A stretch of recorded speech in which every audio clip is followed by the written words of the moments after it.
It's good to see you. Welcome Chris, back great on Prime Time. Now, this report, there were a lot of expectations built in. Unlike Rudy Giuliani, I don't blame everybody for everything.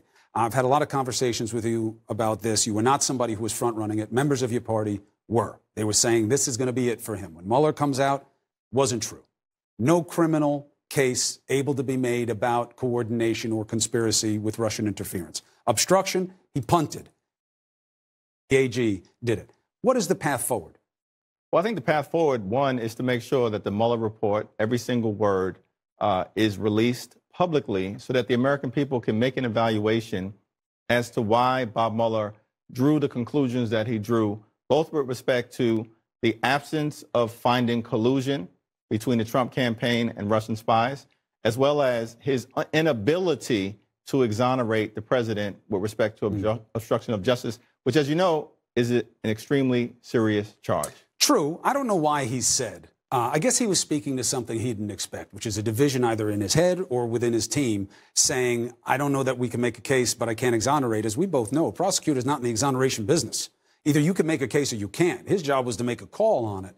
Unusual there. We need more information. But there are rules. Grand jury testimony, very tough to get out, has to be parsed. You need a court order. There are other guidelines. You don't usually put out derogatory information about people who aren't indicted. How do you handle those?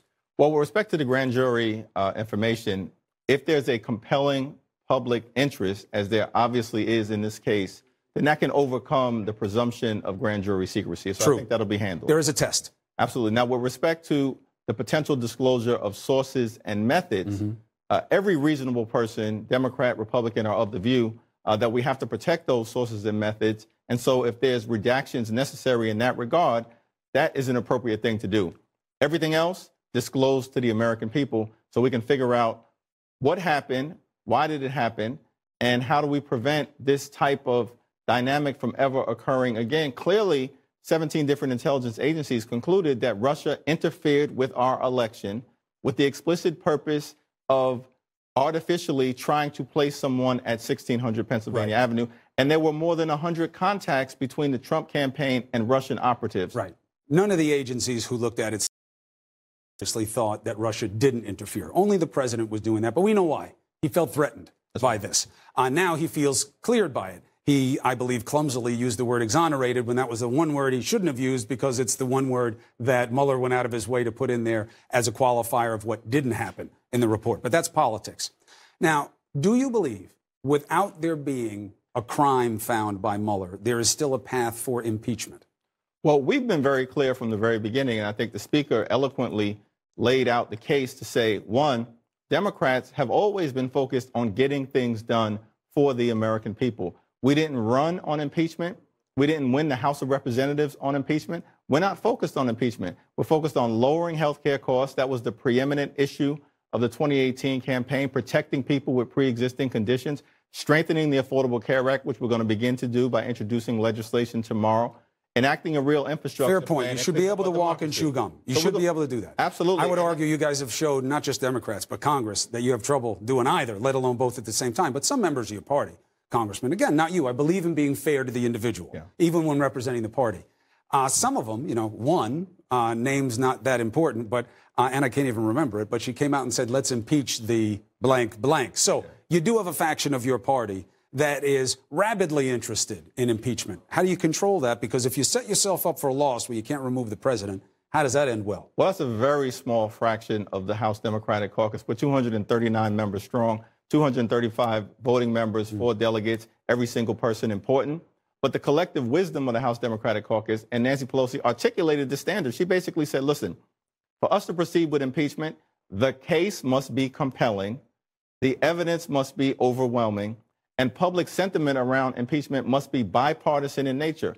To the extent that any of those 3 elements is missing, we're not going to go down this road.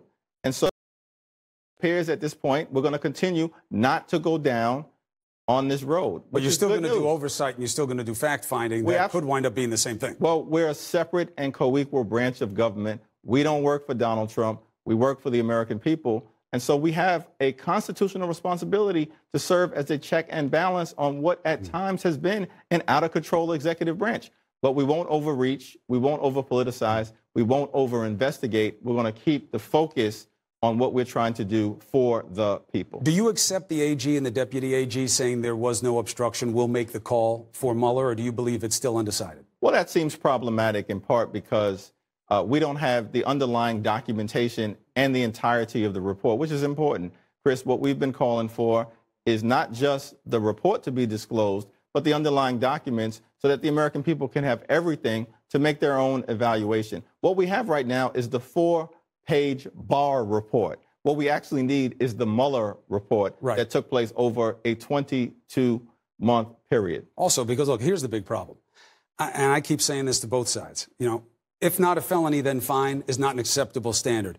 And it's certainly not just a crime that can get you impeached. This high crime or misdemeanor, Rudy Giuliani is very clever to lay it out that way. But look, history has shown us and the law has shown us it's not a legal standard. It's a political standard. It's up to you, men and women, to figure out what you want to vote on. There was wrongdoing enough that Mueller couldn't make up his mind about obstruction. We got to know what it was. There was enough findings of counterintelligence for him to put in findings about it, but we don't know what they were. You know, there wasn't enough to commit a crime, but there was wrongdoing that was there in sum and substance enough for him to consider whether or not it was a crime. We've got to know what these things are because wrongdoing matters. This isn't a criminal trial, you know, where it's guilty or not guilty and it's done. Do you think we'll get it? Well, I think the most important point to point out here, we are going to get all the facts, all the evidence. The American people voted to put House Democrats in power in part so we can make sure that there's transparency. And so Jerry Nadler and Elijah Cummings and Adam Schiff and all of the different chairs of the relevant committees, Maxine Waters as well, are working on this issue. And as you have pointed out, have sent a letter urging that we get the documents, get the report by April 2nd. Hopefully that will take place. If not, we'll see what needs to happen from there. But it's ironic, Chris, that the same crowd that in 1998 was talking about the seriousness of obstruction of justice and impeached a president based on that act, as well as abuse of power, is now saying, well, those aren't really serious things. We are just going to take this based on the four corners of the evidence and wait for the Mueller report to be turned over. Hypocrisy is no stranger to politics, and all pain is personal. You know, when it's your team, it's one way. That's why I wish we could get away from the teams. I believe the more information we have, the better chance that the American people can be on the same page. Congressman, thank you.